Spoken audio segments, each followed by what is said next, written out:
So good afternoon, and thank you everybody for joining us here for our session for the Industrial Heartland and Cleveland Trails Summit here. This is the Trails Beyond Pandemic, New Approaches from Lessons Learned. And for this session, what we are here to talk about is we've really noticed how the COVID-19 has continues to and has impacted our world. So although many of the effects have been negative, from certain respects.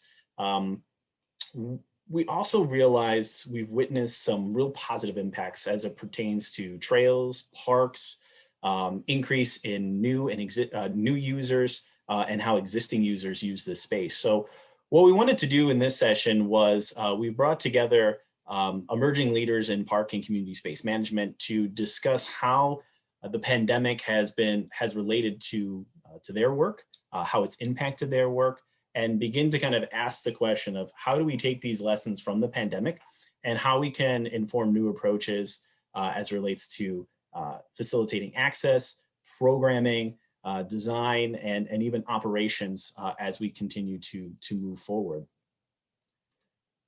So with me today, who are going to be our three speakers, and they'll each go into a bit more of introduction of themselves.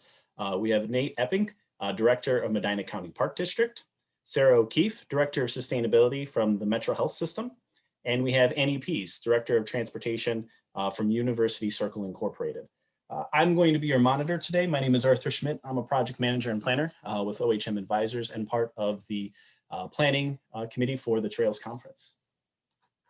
So just to put us in a little bit of context before I hand it over to our speakers, for those of you who may not be from Ohio or Northeast Ohio or the Cleveland area, roughly this is where the three organizations that we have today are from, just in reference. And as we zoom in here, just putting a point of reference for the Medina County Park District, down in Medina County, just south of Cuyahoga County, where Cleveland's at.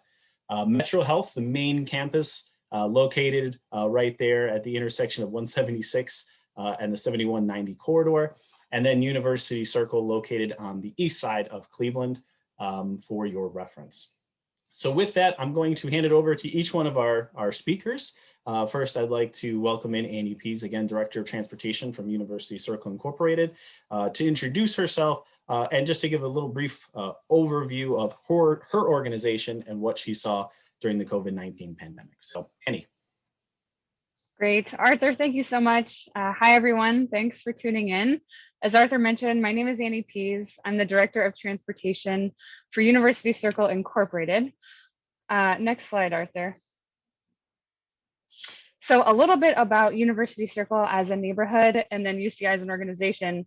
For those unfamiliar, University Circle is about 3.5 miles east of downtown Cleveland. We are Cleveland and Northeast Ohio's Eds and Meds district, home of the Cleveland Clinic, Case Western, Reserve University, University Hospitals, the Cleveland VA, the Art Museum, Cleveland Orchestra, lots of supportive educational and health nonprofits, and also home to a growing residential population. We have about 10,000 people who call University Circle home. And University Circle Incorporated as an organization is the community services, community development corporation for the neighborhood. We do many different things, but we largely bin our activities under a development arm, a service arm, and an advocacy arm. As Director of Transportation, I oversee transportation communications, transportation planning for the district, and transportation services. Our CircleLink shuttle is featured there towards the bottom of the screen. And on my brief intro, I'm going to talk a little bit about how the pandemic impacted transportation in University Circle and the importance of connecting folks to trails and green space throughout the neighborhood. So as in our role with planning, and as it relates to other things, communications and advocacy as well, UCI, in partnership with our anchor institutions, we regularly conduct employee transportation surveys. And the chart that you're looking at on this screen shows the mode split. So the way that our workforce gets to University Circle. We do these surveys regularly. 2020 was, of course, a survey year, but that was good for us because we did want to understand how the pandemic was impacting employee transportation. Employee transportation is a big focus of ours because when we think about University Circle and the way people are getting around, we have 50,000 jobs in University Circle. Downtown Cleveland, for example, has 100,000. And we're growing. So the growth in jobs at the hospitals and the universities is significant for the region. So the way that people get to work, those are 50,000 people regularly arriving and departing. And so those, when it comes to travel and transportation, the way that our employees get to work is really important. So in 2020, the blue line shows the number of people driving. The yellow line is work from home. And the other colors are down there, all less than 5%, the other modes that people use. But Ohio's stay-at-home orders last year went in place halfway through March. So we can see as a direct result of those stay-at-home orders, we saw a big swing from the number of people coming to work to a larger portion than we've ever seen, working from home in mass. This survey sample is over 2,800 respondents, but again, represents 50,000 employees. So this isn't super surprising given what we know happened last year, but when we look at a specific example like this, that shift from just over 80% of our workforce driving to just over 60% driving, that's 10,000 cars. So 10,000 parking spaces, 10,000 vehicles on the road, and really impacts then the way that our streets are working. Next slide, Arthur. An important lens that we took towards the survey this year as well was we wanted to get a good snapshot of that big picture for the workforce in 2020. But we didn't want to lose sight of the way that different populations within our workforce travel. So typically, and in years past, we've only conducted the survey electronically. In 2020, we diversified our sample by collecting a paper. We distributed a paper version of the survey as well. And the purpose of the paper survey was to get in front of populations of employees who aren't regularly sitting in front of a computer, checking their emails, and more likely to therefore respond to an electronic survey. We work with management staff to attend staff meetings, and the paper responses came in largely from employees who work at cafeteria services, patient transport across the hospitals, EVS, so janitorial services, environmental services inside the hospitals. And what was really interesting when we look at these mode split responses across these different groups of employees, the chart on the left shows the January mode split, where we saw our 85% of electronic responses, people are driving alone. Only 64% of people who responded through the paper survey were driving alone, and over 20% were taking transit. When we look at December, so during the pandemic, we see that drop in the electronic respondents from the drive alone number. It went down to about 70%. Work from home jumped up. We look at the paper responses, and the mode choices are almost the exact same. About 65% are driving and over 20% are taking transit. So as we're thinking about the future of transportation and the way that the pandemic has impacted travel in University Circle, this lens is also really important, in addition to where I think collectively we've really come to understand this work from home shift. These trends are also really important, especially as we're thinking about equity and inclusion in our transportation policies. Next slide, Arthur. One of the ways in which we responded to the pandemic this year, and this is largely UCI as an organization, is that we created maps to show people recommended walking routes around University Circle. It became very clear throughout the year that people, well, initially a lot of people got tired of that loop around their house that they were making, and were really looking to branch out a little bit and take a new interesting walk. We have a interpretive tour called Circle Walk with poles around the district. And so we pushed out, kind of in addition to Circle Walk, which has been there here in University Circle for a while, just some recommended routes with distances, the amount of time that it takes, what you can see along the way. People were asking us for this, and they were well received. These maps are still downloadable from our transportation website, yougointhecircle.com. We looked at loops around the district, and then next slide, Arthur. We also looked at routes to the district. So using existing bike infrastructure around, we made recommended bike routes to get to University Circle. People got really creative on their walking routes and the way that they explored outside. And initially, I don't think a lot of people thought of University Circle as one of the spots here in Northeast Ohio, the metro parks really shone throughout the pandemic, and all the parks and green spaces that they make available to our community was so important. University Circle also has fantastic trails, walking paths, connections with interesting things to see.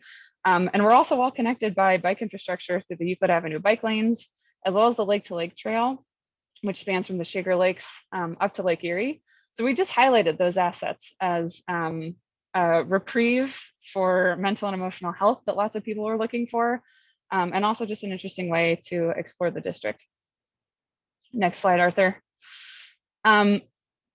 Tying in kind of these two elements of what we saw during the pandemic, that desire for people to get outside, as well as some of the changing transportation trends we saw and how people are using the streets. Right before the pandemic struck, road safety became a bigger priority for UCI as an organization. As the winter before the pandemic, in a very short amount of time, we had an unfortunate string of pedestrian-involved crashes. And so throughout 2020, we launched a pedestrian safety advisory campaign called Project Yield. But our objective was to raise awareness on the importance of safe speeds and sharing our roads effectively, yielding to pedestrians waiting to cross the street as you approach crosswalks.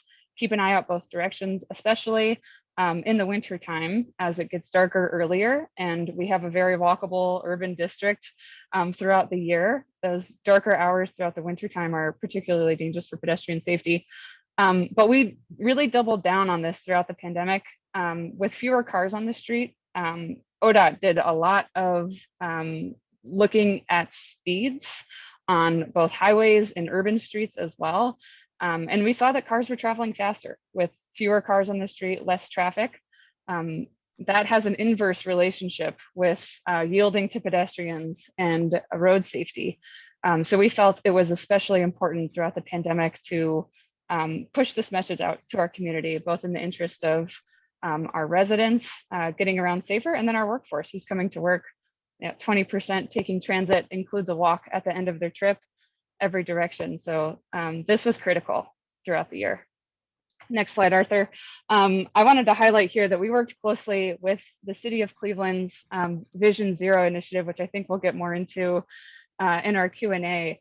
But as many of you on the call, I'm sure, are aware, lots of safety investments and transportation safety, transportation planning relies on crash data. That's a crash has happened, a police report is generated, and that data really elevates safety priorities. A big push of the Vision Zero initiative is to collect better data on the traumatic, very close call roadway incidences that don't necessarily result in a police report created and informing that data. But we want to have better data broadly from the community on safety hotspots. So we are making a bigger push to collect close call roadway incidences, and this goes hand in hand with the City of Cleveland's Vision Zero initiative. So that's been another message we've been pushing out this year. My last slide, just last two pictures here. Looking forward, the way that the pandemic has impacted our thinking on transportation is that it's really elevated the importance of safe streets, safe connections to parks and to trails among people who live and visit University Circle. That image on the left is a photo of residents at Judson Manor, which is the senior building here in University Circle, kind of nestled in between East 105th Street, which you see on the left, and Chester. Very close to the Nord Family Greenway and that Lake to Lakes trail that connects Shaker Lakes to Lake Erie. We did a site visit with the City of Cleveland's traffic commissioner to talk about road safety issues in that area. East 107th Street is up for resurfacing soon. East 105th Street is also going to be resurfaced as part of the Opportunity Corridor coming up very soon. And so we're engaging with our residents, with the city, with ODOT, with other partners on these issues that the pandemic has really highlighted are important to folks living in University Circle and getting around. We're also looking at investments to make our streets safer. That image on the right shows a coming soon new striping and signage at a couple problem crosswalks in the Uptown neighborhood. These are advanced yield roadway markings with associated signage to let drivers know where and that they are supposed to yield to pedestrians waiting to cross the street. So I look forward to digging in. I have a lot more information, but I'll stop right there and turn this over to my fellow panelists. And I look forward to engaging in the Q&A. Thank you.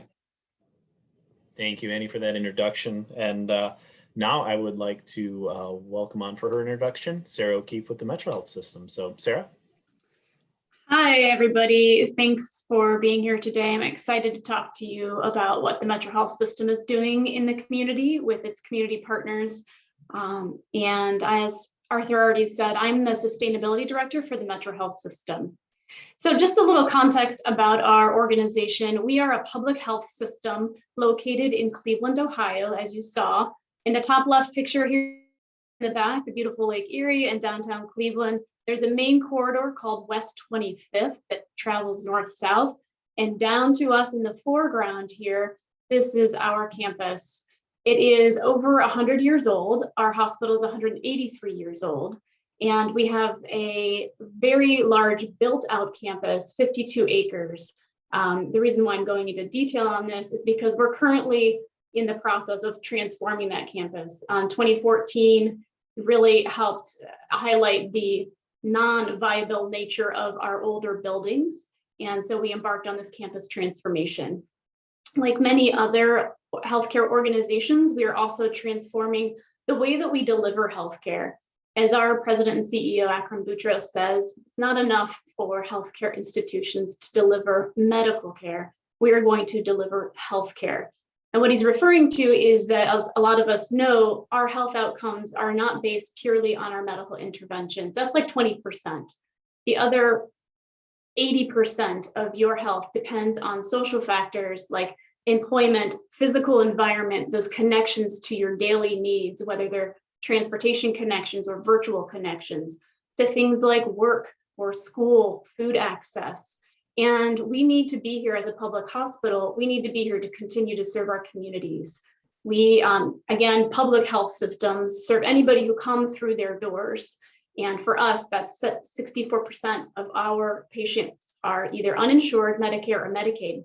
So it's really important that we have this community focus and we continue to build that. On the right-hand side of our slide here, you'll see our future campus. We are 52 acres about, it's like the shape of Nevada here. 25 acres will be green space with a 12-acre community park along the West 25th and a towpath connector. For those of you who are not familiar with the towpath, it is a long connection, multimodal path that connects from the towpath along the Cuyahoga Valley National Park and up north all the way to the lake, and bits and starts in Cleveland on the near west side. As Andy was talking about Greater University Circle, on the east side of Cleveland, we are on the west side of Cleveland. And we're going to build some connections through our campus trails. So MetroHealth is interested in providing, as I said, healthcare by focusing on wellness and interventions before patients get sick. As a part of that, we created something called the Institute for Hope, where we connect and collaborate with our community partners to address things like food access, transportation, and affordable housing. Next slide. However, we don't always have the community collaborator there. So sometimes we provide that service ourselves. For example, on our campus, we are providing affordable housing units rather, in the northern end of our campus. And as a part of that, on the lower floors of that affordable housing unit will be an economic opportunity where our Tri-C Cuyahoga Community College will be providing, I keep forgetting, some people might not be from Ohio, our Tri-C will be providing workforce development and computer literacy classes. And these really focus on those social determinants of health, not just physical connections, but also those virtual connections. We're also providing digital connectivity in the neighborhood. On the slide here, you can see that we have Metro West Community Development Organization. Works very similarly to the UCI organization that Annie belongs to, but it's on the west side. We were working with Metro West, the city of Cleveland, and the councilwoman in our Ward 14 to create what's called an eco district. An eco district it's a little bit of a map on the right-hand corner up there, is basically focuses on equity, resilience, and climate protection. It's kind of like a big master plan. And the master plan name for this neighborhood is called Clark Fulton Together, or Juntos. This is a large Latinx population here in this area. So we are creating a resident-driven master planning vision for the Clark Fulton neighborhood. And it focuses on these things like connectivity, trails, and digital connectivity as well. And you can go to the next slide.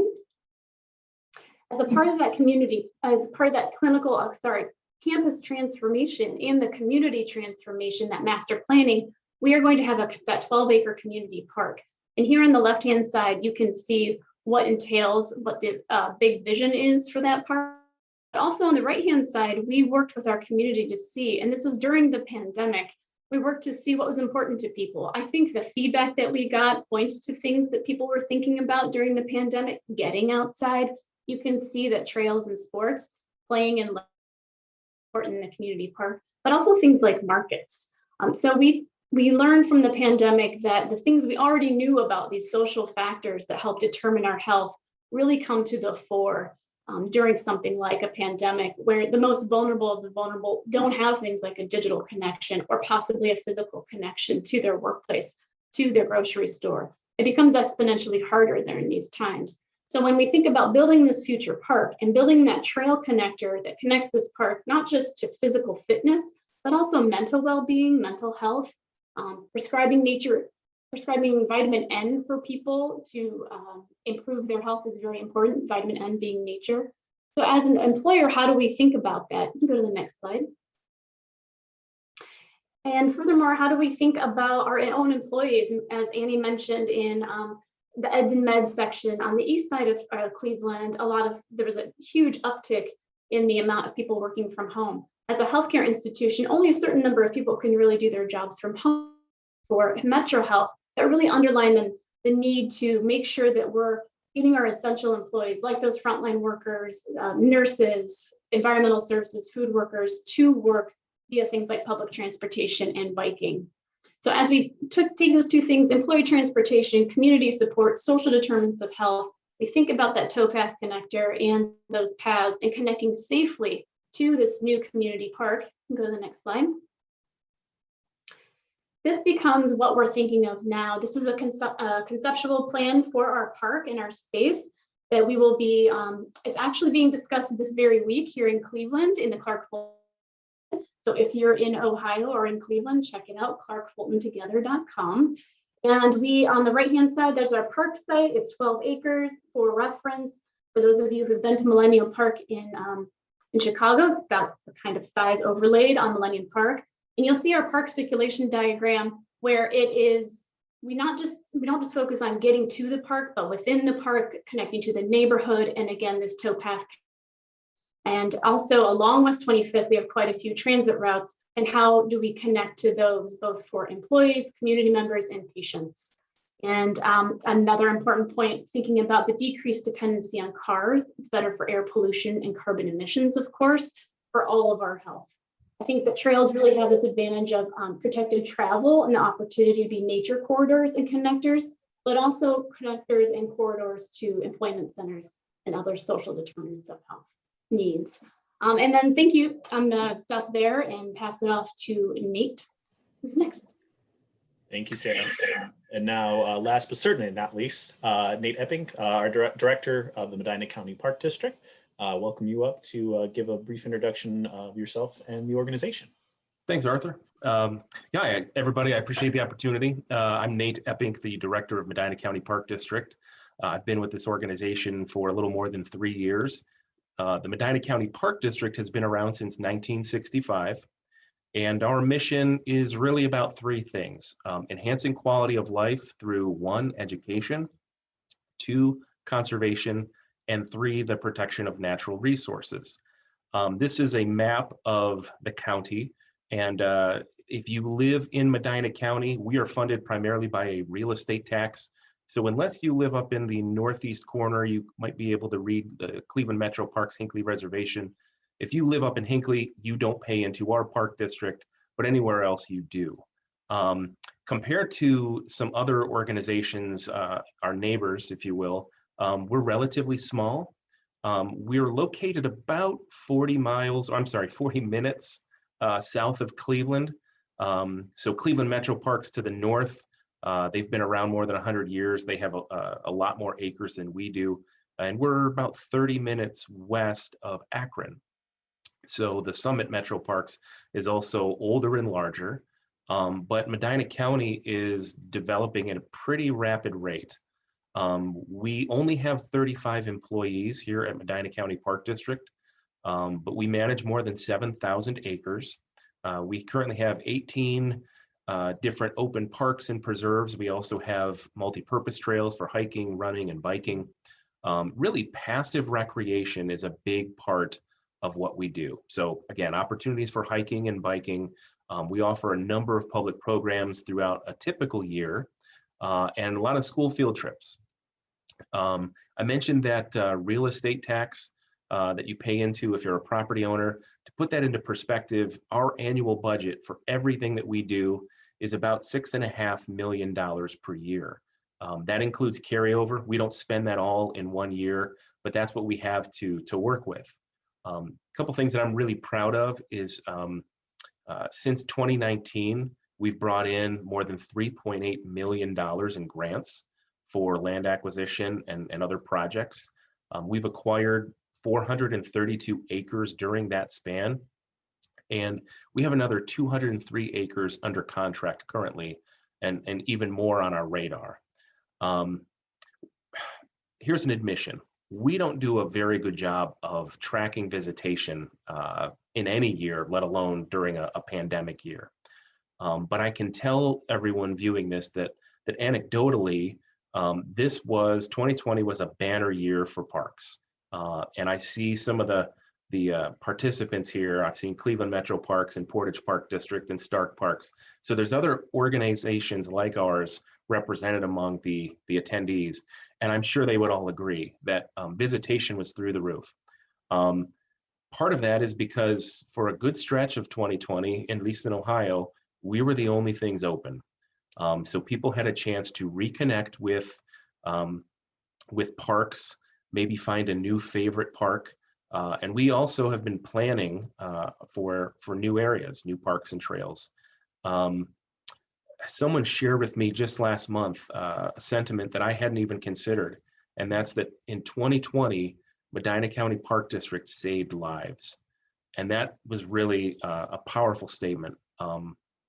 So going forward, and we'll talk more about this, we won't apologize for what we do for acquiring land, because it's a critical time. And I think last year really put into perspective how much the work of Medina County Park District and other park districts here regionally, how much we can affect one's quality of life. Thank you very much, Nate. Before we go into our Q&A session here with our three panelists, Annie, Sarah, and Nate, just a couple of informational pieces for all our attendees. So just a reminder that this is a webinar mode of Zoom for our session today. So we can't see your faces, or you can't jump on with us. So if you do have questions, you can submit them through the Q&A function on your toolbar.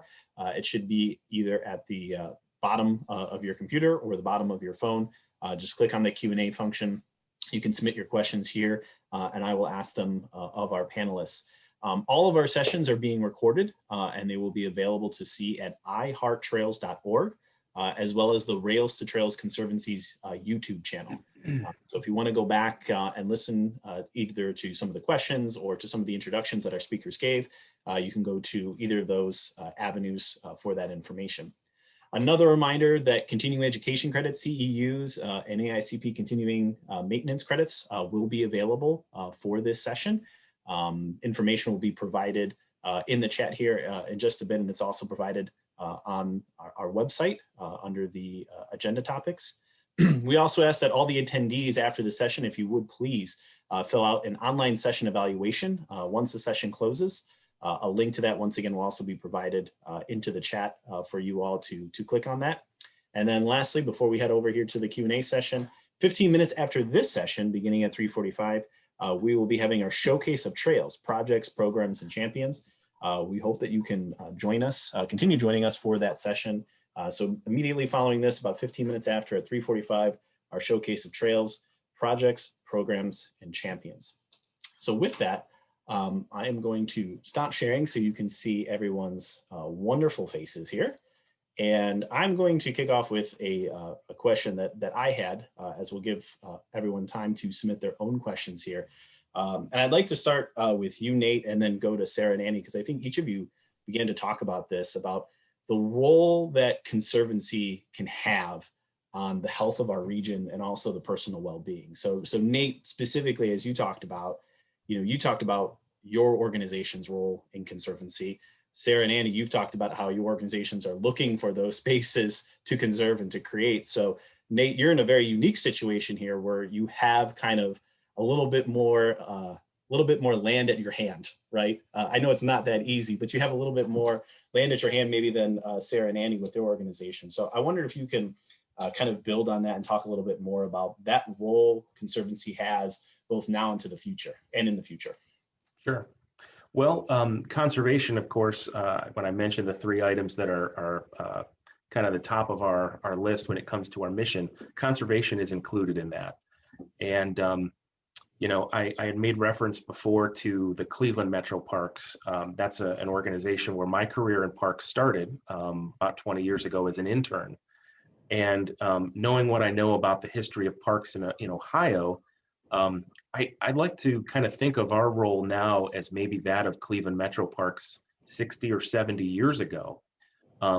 Yes, we do a great job of offering programs and parks and trails for current residents, but we're acquiring land now for the needs of even future generations. No one could imagine Greater Cleveland without the Metro Parks. There's a lot of open space in Medina County now, but what will it look like in 50 years? Medina County is one of the top 10 fastest growing communities in Ohio.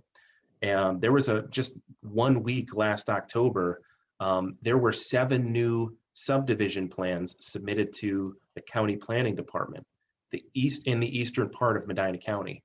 It is exploding, and we're trying to preserve land before it's too late. So we can not only expand existing parks, form connections between existing parks and community assets, such as hospitals and schools and other entities, but then also acquire land in those communities where maybe we don't have a presence yet, again, before those opportunities are lost. So we're not just thinking about today, we're thinking about the future. And again, we won't apologize for that, because if last year taught us anything, it's that people need places like this for both their physical and their mental well-being. Sarah, I wonder if you could build on that too, just because as you talked about MetroHealth's plan to kind of use their campus, right, as a community open space, especially in a neighborhood such as Clark Fulton, that's very dense, and those opportunities aren't as frequent, maybe as down in Medina County. Oh, absolutely. Thank you. And as somebody who comes from very close to Medina County, I appreciate all the space that's down there and that it's being conserved by people like Nate and his organization. And the situation being very different, as you saw from the map, that kind of Nevada looking map, our campus and our neighborhood are cut off from access to not just green spaces, but also community needs by highways. So a lot of neighborhoods, were cut in half or truncated. That becomes, we have a fabulous Metro Park Zoo, just a mile from our campus.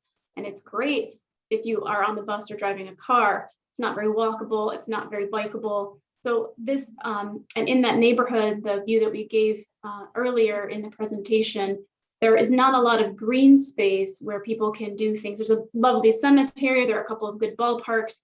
But one of the Cleveland's goals is to have, I believe, 10 minutes in walk of 10-minute walk. Every resident lives within 10-minute walk of a park.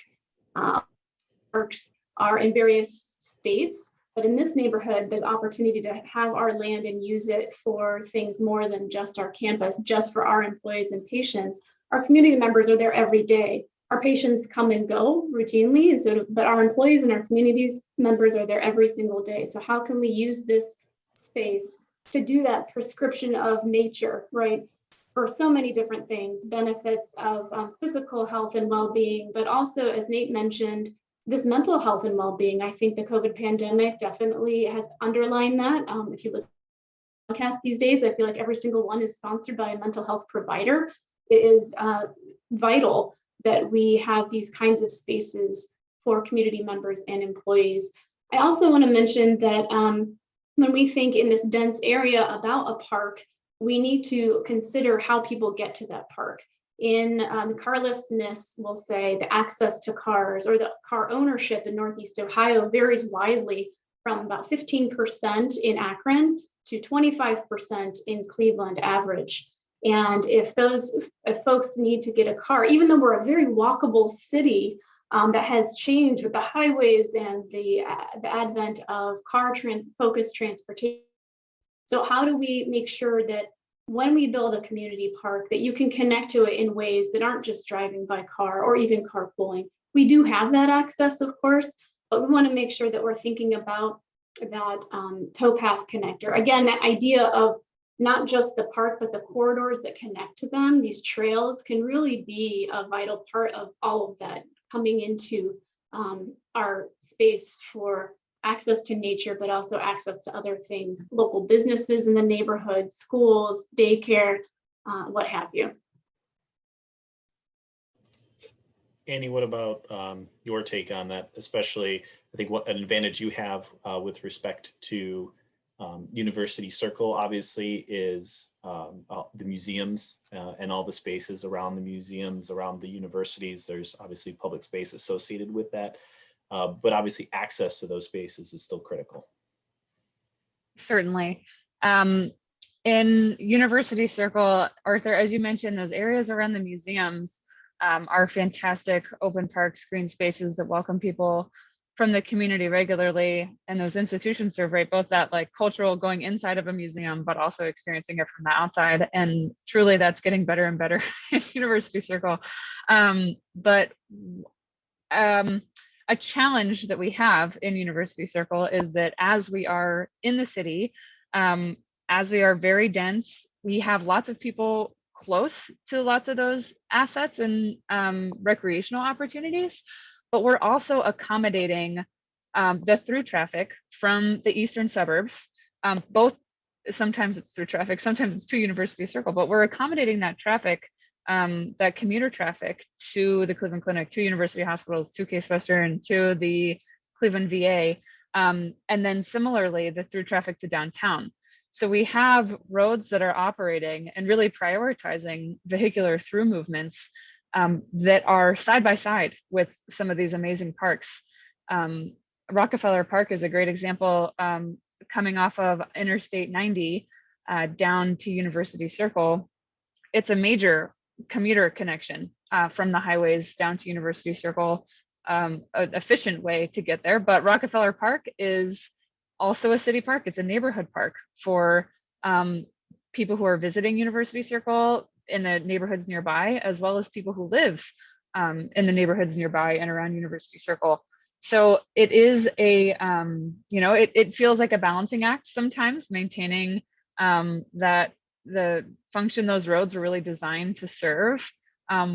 While I think we have a new shared understanding of the importance of those green spaces in parks in light of the pandemic, I think this is a good opportunity for people to consider them a little bit differently, and understand some of those trade-offs. When we design roads this way, it does create barriers, and that's a really important recognition. Thank you all for that answer. We have a question here, and attendees, as we're answering some of these questions, again, please feel free to submit your questions through the Q&A function as myself and the panelists speakers are talking here. So we have a question from Ella from Mon River Trails Conservancy, and she asks that she agrees seeing more trail use and more need for safe routes and communities to walk and bike in West Virginia. She says most of our roads are state roads, even as they connect to many parks and have trail road crossings. Have any of you had positive ped bike infrastructure that makes road crossings on on rails to trails more visible, safer, and gave more rights to the pedestrian or cyclists on the trail? How many of you have built relationships with state road staff? So I throw that question out. I'll give you guys some time to kind of mull over it a little bit. And if anyone wants to jump on that one first, just go ahead and unmute yourself. So again, have any of you had positive ped bike infrastructure that makes road crossings on rails to trails more visible, safer, and gave more rights to the pedestrian or cyclist on the trail? Well, I'll jump in first and I'll kind of answer two questions at once. Doug Edwards also had a question about existing trails in Medina County. And something that we're looking at doing, one of the first questions I got when I became the director here was, when are you going to expand your existing bike trails and can you build longer trails? So that's something that we're taking a good look at in the area of the former Chippewa Lake Amusement Park, kind of in central to south central Medina County. We have a number of multi-purpose trails there that cross state routes or local roads. We want to bring those trails down to that new park acquisition. We've got real estate in place to maybe connect it with the University of Akron Medina campus and other local assets. As we do that, we want to make sure that those crossings with state routes and local roads are better marked. Maybe they have flashing lights. I will say that in the city of Medina, the Ohio Department of Transportation is widening and making improvements to State Route 18. And at Lake Medina, we are working on a trail that will connect through the Summa Hospital campus. And along this stretch, ODOT is actually building a bike path along the state route. And we will then really essentially helping to facilitate a crossing between our trail and the hospital to the Lake Medina Park. So that's something we've not really had to manage that relationship there much for that improvement. But going forward, as we build and expand our trails, user safety is of the utmost importance. I will just join in saying that MetroHealth has worked with ODOT quite a bit on its transformation of its campus as we look how we can take, we have 5,000 employees coming and making their way, students, 5,600 people making their way every day, with the exception of about 10% of them now remote working, coming to different parts of our campus. And the highway, like 176, 70, 190 are all right there.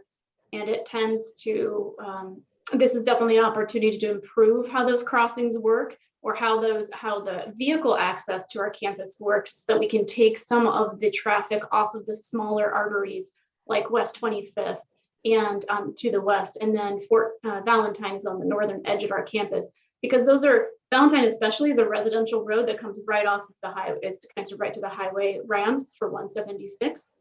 There's a lot of opportunity there to take our employee traffic off and our ambulance traffic, and that's how we're actually designing the back side of our campus. We have a road called View Road. We worked with ODOT, and we're working with ODOT in the city currently to look at how we can pull more vehicular traffic off the smaller roads, so those crossings, pedestrian and bike crossings, are safer. Annie, I wonder if you could also talk about that, especially the relationships part, but to kind of also pull in another question that was asked specifically of yourself in talking about what University Circle has done in terms of comprehensive level of service evaluations, but more how it ties to this question is working with other partners to institute roadway improvements like Nate and Sarah have been talking about. So I wonder if you could talk about how you built those relationships, and then also addressing this other question of, maybe more specifically in University Circle, how you've been working with other partners beyond kind of the larger partners within the area. Sure. Though the partnerships with the different transportation agencies are really key, we work closely with both ODOT as well as the city of Cleveland, who have purview over different aspects of the roads around University Circle. So the question about the trail crossings is really interesting, and something that we have encountered a lot from the user perspective. And UCI is often the organization that fields a lot of that feedback from people when they are having a hard time crossing trails or signs going down or missing because they have been struck by cars moving too fast along those streets. It is very important to have the relationships and to make sure that the entities responsible for those decisions are aware of those concerns and the feedback that we receive. So we're in regular communication with both the city of Cleveland and with ODOT on those. Oftentimes, upcoming construction presents the best opportunity to make some of those changes when there's a crew already mobilized. And sometimes those changes, have a big impact on the user experience, but relative to how construction works, they're not a big change. So incorporating them into other construction projects presents a good opportunity and something that we've had some level of success with here in University Circle. This question about advanced yield signage and striping and whether we've done a comprehensive evaluation of level of service across University Circle is a really good one. I'll start with that. This is a great question, lots of levels. But UCI has done a lot of advocacy and worked with the city of Cleveland, ODOT, and NOACA on different transportation projects. So depending on what the intervention is, would indicate what level of analysis is required or more traffic engineering is required. So for something like reducing a lane on a road, which we've done before when we've expanded a curb to shorten the length of the crossing and calm traffic through the intersection, that requires a much higher analysis of level of service to see what impact that would have on traffic in the area. With this recent example of advanced yield signage and striping, it doesn't change the level of service at that intersection so much as it's just a new stripe and a new sign that drivers may not have seen before and really need to learn what that means. So that's where UCI as a nonprofit community development corporation can be really supportive and help broaden community understanding of those changes. And, we're in a position to say, this is what's happening on our streets. This is why we're concerned about it. We're glad that the city is making these changes that we've advocated for as well. And this is how they work. And this is why it's happening. So that people who are, that the idea then is that those organizations are communicating with their students, with their visitors, with their patients about some of those changes. And we work with partners. Yes, UCI doesn't have, we can't install stripes or signs on our own. We're a nonprofit. So we do work very closely with the agencies that have purview over making those changes, largely the city of Cleveland. Yeah, thank you, Annie.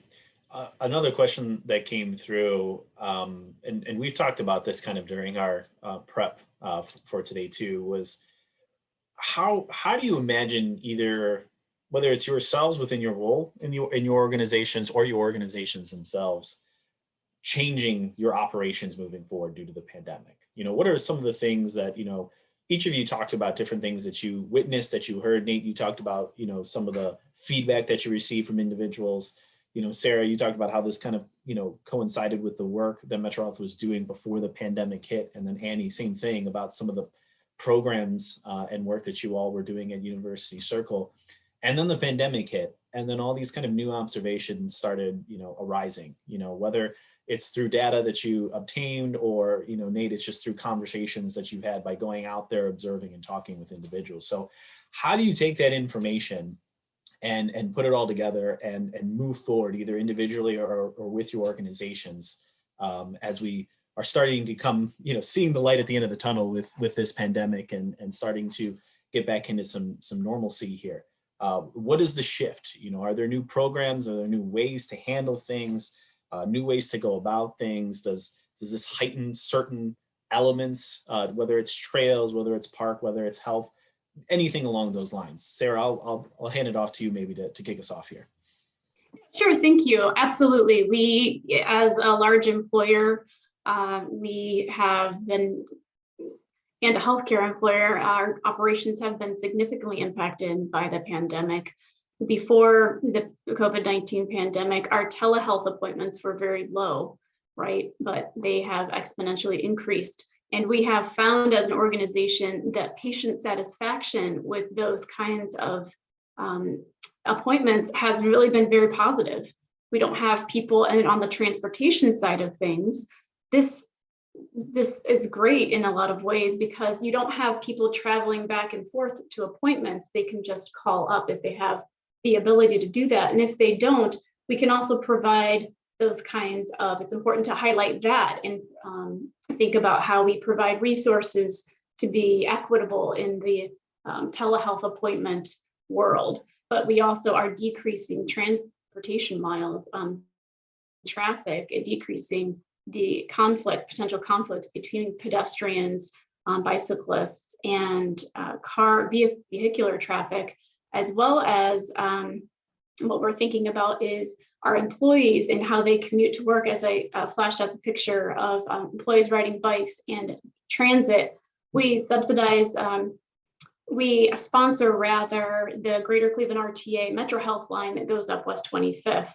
It's the second busiest transit line, bus line in Cleveland, and it's a bus rapid transit. Now that has the potential, and it already does, connect to lots of different trailheads, a little bit offset from the transit line itself. So as we think about trying to connect again through that, we do to try to connect, but also what do we do to support our employees riding that transportation. So for example, right now, one of the things you asked about data, what we're doing is we earned a Paradox Prize to study the from the Fund for Economic Future, which tries to solve the paradox of I don't have a car so I can't get a job because we're car centric, but I don't have a job so I can't get a car, and that's the paradox.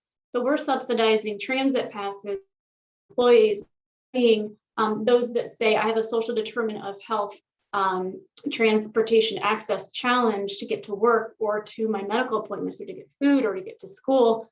And we're subsidizing those passes for about a year. We're taking the data from that and we're trying to improve and see as an employer, how do we incentivize this public transportation, not just for those who need it because they don't have a car, but also how do we do it for people who want to try this, or how do we give feedback to RTA on the potential for changing routes or frequencies, et cetera, as a large employer and programs for our employees. So that's one way that we're working and changing our operations going forward.